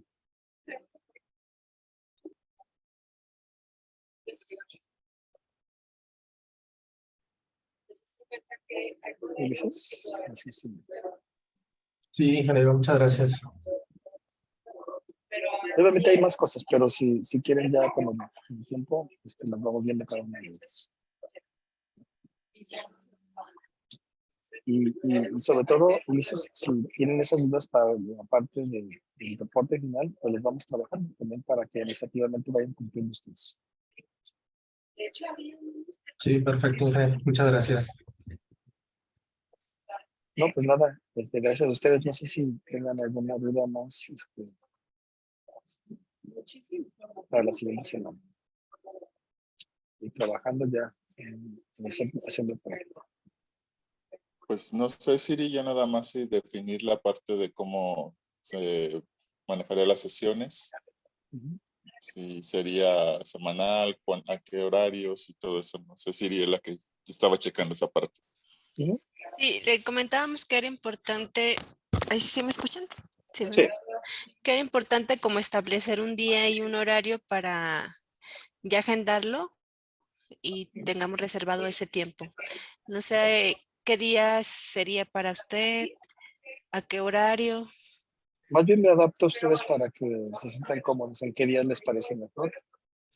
y el horario que les parezca mejor. Sí. A ver, compañeros.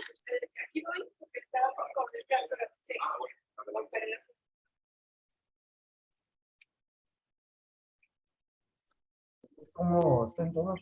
Ahorita con Lupita aquí platicando, creo que nosotros se nos acomoda el viernes. Los viernes, ¿qué opinan los demás? Por mí está bien. Es el viernes. Sí, de acuerdo. Ok, viernes Sí. a las 11. Sí. O, Sí, muy bien. pues no sé cómo ahí ustedes, hay veces que yo digo que hasta puede ser mejor antes, para que no nos parta a veces todo el día, pero si es a las 11 está bien también.